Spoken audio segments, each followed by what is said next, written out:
हारून इदरीस को मैं डिस्क्राइब नहीं कर सकता एक दो चार वर्ड्सों के अंदर। सीधी सी बात है कि ये बच्चा जो है, जिस मेरा इससे इंट्रैक्शन इतना ज़्यादा नहीं है, अब इतना ज़्यादा हो गया कि ये मेरे बिल्कुल छोटे भाइयों की तरह है और ये यूटीए की जानिब से स्पोर्ट्स सेक्रेटरी आ रहा है। लेकिन लीडरशिप अलग होती है, क्वालिटी होती है जो उसके अंदर बच्चे में मैंने देखी है। ये इंशाल्लाह ताला आपको प्रूव करेगा कि आप जब इसको वोट देंगे, इसको कामयाब करेंगे, यूटीए के पूरे ग्रुप को, स्पेशली हारून को, क्योंकि हमारा सबसे बड़ा आइकॉनिक इवेंट जो है वो डीएसएल है, डेफटेरिया सुपर लीग, क्योंकि दुनिया भर में देखा जाता है 40 से 50 टीमें इकट्ठी होती हैं, कोई 4 से 5 करोड़ रुपए का इसका बजट होता है।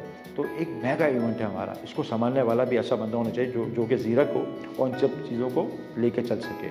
हारून के अंदर मैंने कैपेसिटी देखी है, कैपेबिलिटी है इसके अंदर बेहतरीन। और अभी अपकमिंग आपको 14 तारीख को एक इवेंट भी नज़र आएगा जो ये मुँह बोलता सबूत होगा कि इसने कैसा मैनेज किया। तो आप तमाम लोग पार्टिसिपेट भी करेंगे, उसको एंजॉय भी करेंगे, ठीक है, क्योंकि ये एक मेला है हमारा 2023 का जो इलेक्शन है।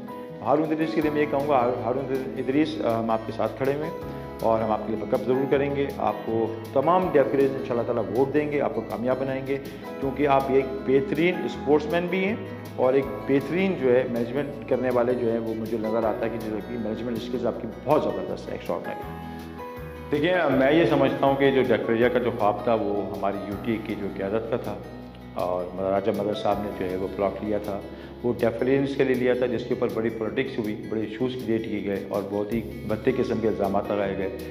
और राजा मदर साहब का जो मैं कहता हूँ कि हैट्स ऑफ टू यू कि वो उन्होंने टॉलरेट किया, बर्दाश्त किया। वो टीचर सिटी का जो सेक्रेटरीट का हमारा जो प्लॉट है, जो डेफटेरिया हाउस बनने जा रहा है, इंशाल्लाह ताला ज़ुबैर बेग की क़यादत में जो है उसका संग बुनियाद रखा गया। वोट इसलिए दें कि जो 2 साल हमने काम किया, क्योंकि डेफटेरिया जो है वो गलत हाथों में जब चली गई थी तो 2 साल कोई काम नहीं हुआ, ना वेलफेयर हुई, ना स्पोर्ट्स हुई, ना कोई अदर एक्टिविटीज़ हुई। हमारा वेलफेयर का काम करने का मतलब सिर्फ ये नहीं कि हम सिर्फ वेलफेयर करें, हम बिज़नेस एवेन्यूज़ भी क्रिएट करके देते हैं, जैसे हमने 2 साल में किया। डेफटेरिया ने फर्स्ट टाइम इनिशिएटिव लिया एसेट बनाने का, जिसकी बड़ी मुखालफत हुई। ये उन्हीं लोगों की अपकमिंग हमारे जितने भी जो न्यू जनरेशन है, जब वो आएंगी उसको पूरा बेनिफिट मिलेगा। डेफटेरिया हाउस में जब मौजूद होगा तो उसको यूटिलाइज कौन करेगा? 30 से 30 मेम्बरान जो इलेक्ट होकर आते हैं वो 2 साल बाद चले जाते हैं। तो इसी तरीके से पिछले टेनवर के अंदर आप देख रहे हैं जो इतना काम हुआ, और पिछले 2 साल हमारा जो एसेट था डेफटेरिया का वो निल था। इस दफ़ा जो है 2 साल जब हमारा टेनवर कंप्लीट हुआ है तो टीचर सिटी का प्लॉट ऑलरेडी जो है वो डन। सर एसएफ के अंदर प्लॉट ऑलरेडी है, एमटीए के अंदर प्लॉट ऑलरेडी है, और इसके अलावा जो है हमारा बहरी टाउन के अंदर एक अपार्टमेंट है जिसकी ऑलमोस्ट जो है वो कीमत 10 करोड़ से ऊपर है हमारे एसेट्स की। ये जो प्लॉट था, जो हमारा ख्वाब भी था टीसीके हाउस का, इस पर बड़ी मुखालफत हुई और एक दौर के अंदर जो इनके पास ये जो इख्तियार था, डेफटेरिया हाउस के जो सदर थे, जो हमारे डेफटेरिया के नूर अबीजो साहब ने, उन्होंने जो है इसकी कैंसिलेशन के लिए भी लेटर दिया हुआ जो ऑलरेडी वहाँ मौजूद है। उस वक्त कोई 90 लाख रुपीज़ इसकी टोटल पेमेंट हुई थी, जिस पर सरचार्ज 54 लाख रुपीज़ का था। उन्होंने कहा कि सरचार्ज काट के हमें पेमेंट कर दें।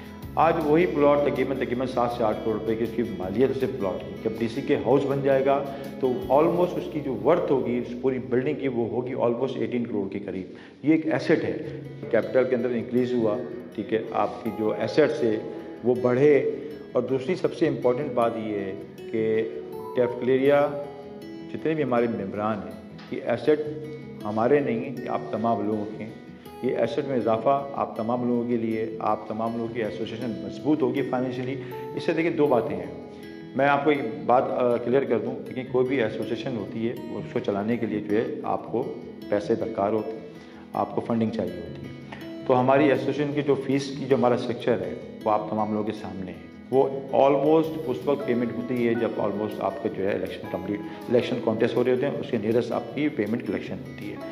सिर्फ हम अगर फ़ीसों पे चलेंगे तो मेरे ख्याल में हम बहुत ही माइनर और बहुत ही नॉमिनल वेलफेयर कर सकेंगे। हमें अपनी इनकम इंक्रीज़ करनी है, वो इस तरीके से जब डीसीके का हाउस इंशाल्लाह ताला कंप्लीट होगा, आपका बेसमेंट, आपका ग्राउंड, ये हम इंशाल्लाह आउटसोर्स करेंगे, जिसकी रेंटल इनकम से जो है वो डेफटेरिया हाउस के अंदर जो आएगा उससे मज़ीद वेलफेयर कर सकेंगे।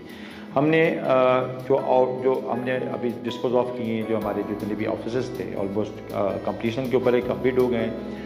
उनके जो पैसा रेवेन्यू जनरेट होगा उससे इंशाल्लाह ताला एक 100 यार्ड का प्लॉट हम फेज़ 7 या फेज़ 8 के अंदर इंशाल्लाह ताला कमर्शियल लेंगे, ताकि टेफली हाउस डिफेंस के अंदर भी मौजूद हो। दुनिया आगे की तरफ जा रही है और हम इस झगड़ों के अंदर रह गए हैं कि लोग हमें इस बात के ऊपर टॉन्ट करते हैं, हमसे आर्गूमेंट्स करते हैं कि एसेट क्यों बनाए जा रहे हैं। एक बहुत ही मज़ेदार किस्म का सवाल है कि अगर कोई बाप अपनी औलाद के लिए कोई एसेट बनाता है तो उसे ये सवाल किया जाता है कि आप अपनी औलादों के लिए एसेट क्यों बना रहे हैं, क्योंकि वो अपनी फैमिली को मजबूत करता है। तो डेफिनेटली हमारी फैमिली मेम्बर्स, हमारे फैमिलीज़ हैं, हम इनको मजबूत करना चाहते हैं। देखें, डीएचए सिटी के जो मसाइल थे, आई थिंक सो कि वो जो हर्डल्स थे वो लास्ट टाइम आए, बाहर से की शर्त रखी गई और उसके हवाले से जो है मेंबरशिप की शर्त भी रखी गई। लेकिन जब मार्केट के जो मामला थे, हालात थे, वो ख़राब हुए तो ऑन बिहाफ ऑफ तमाम डेप्यूटेरियंस के जो है हमने इस बात को लेकर जो है डीएचए के इंतजामिया के पास गए, उनको मुतमईन किया, कोशिश की कन्विंस करने की, और हम अल्हम्दुलिल्लाह पूरी मेरी मैनेजिंग कमेटी कामयाब हुई। और इसका जो रिज़ल्ट ये निकला कि जो हमारे डीएचए के एडमिनिस्ट्रेटर मुस्तफ़ा साहब हैं, उन्होंने अपने ही तकरीब में खड़े होकर इसको रिवर्स बैक किया, अनाउंस किया कि बाय सेलर की शर्त ख़त्म कर दी गई है और मेंबरशिप की शर्त भी ख़त्म कर दी गई है। तो ये बहुत खुशहाल बात है। देखिए, हमारे 2 साल के अंदर ताल्लुकात बहुत बेहतर हुए हर इदारे से। स्पेशली मैं कहूँगा कि डीएचए का जो इदारा है, डीएचए सिटी की जो इंतज़ामिया है, उनसे हमारे ताल्लुकात ऐसे हैं कि हम 1 to 1 हैं, हम एक साथ हैं। उन्होंने हमें कहा है कि जी आप हमारा हेल्पिंग हैंड हैं, हम आपके साथ खड़े हैं। तो कोई भी इदारे से ताल्लुकात जब अच्छे होते हैं तो फिर आप अपने मसले मसाइल हल करवा सकते हैं, वहाँ तक पहुँचा सकते हैं, उनको कन्विंस कर सकते हैं। डीएचए सिटी एक ऑथेंटिक इदारा है जिसकी डॉक्यूमेंटेशन बड़ी मजबूत है, जिसकी लैंड बड़ी मजबूत है। ये सबसे प्लस पॉइंट है मेरी नज़र में। दूसरी बात ये कि आपने बिल्कुल सही कहा कि इसमें जो सराउंडिंग डेवलपमेंट है उसकी पेस बहुत स्लो है। इस हवाले से हमारी गाय बगाए 2 साल में भी बात होती रही है। अब अपकमिंग अट्रैक्शंस के अंदर जो है बहुत सारे ऐसे इंस्टीट्यूट आ रहे हैं जो कि जिस तरीके से जो है बहुत सारे इंस्टीट्यूशंस वहाँ पर अपकमिंग आने वाले हैं, बहुत सारी फुटफॉलिंग आने वाली है। वहाँ का जो थीम पार्क है ऑलमोस्ट वो कंप्लीशन के ऊपर है, वो आम आदमी के लिए खोल दिया जाएगा जिससे फुटफॉलिंग होगी। बैंकिंग सेक्टर्स बहुत सारे वहाँ अपकमिंग वहाँ में I think with in 6 month बहुत सारे बैंक्स वहाँ ओपन हो चुके होंगे, अभी भी बैंक ओपन हैं। तो रोड स्ट्रक्चर की आपने बात की, ये थोड़ा सा एक इशू है कि रोड स्ट्रक्चर थोड़ा सा नैरो है बिल्कुल, और ये हमने डीएचए के अंदर भी देखा है। इस हवाले से हमने डीएचए की जो पीडी हैं सिटी के, उनसे भी हमने रिक्वेस्ट की थी कि देखें रोड स्ट्रक्चर अभी भी आप इसको एक्सटेंड कर सकते हैं क्योंकि आपकी अब डेवलपमेंट अभी नहीं हुई है। उस पर भी नज़रसानी उन्होंने की है कि वाकई सही बात है कि रोड स्ट्रक्चर जो है थोड़ा हमारा नैरो है, लोगों को डिफ़िकल्टीज़ हैं, जब वो आबादी होगी तो वो ज़्यादा प्रॉब्लम क्रिएट करेगा। इस हवाले से उन्होंने नज़रसानी का बिल्कुल हमें यकीन दहानी कराई है और इंशाल्लाह ताला हमारा और उनका joint venture in the sense कि हम उनको वो चीज़ें बताते जाएंगे जिसमें हमें लगता है कि जिसमें हम फीडबैक बेहतर दे सकते हैं on behalf of investors, on behalf of realtors. तो इंशाल्लाह बहुत सारी चीज़ें चेंजिंग आपको अपकमिंग जो है आपको सेशन के अंदर बहुत सारी चीज़ें नज़र आएंगी। जो लोग काम नहीं कर रहे होते वो तनकीद कर रहे होते हैं, तनकीद उन्हीं पे होती है जो काम करते हैं। यूटीए की जो क़यादत है वो एक बेहतरीन क़यादत है, मुनज़्ज़म जमात है, डिसिप्लिन जमात है। सबसे पहली बात तो ये, छोटे बड़ों की जो रिस्पेक्ट देखी बेहतरीन है और सुलझे हुए लोग हैं,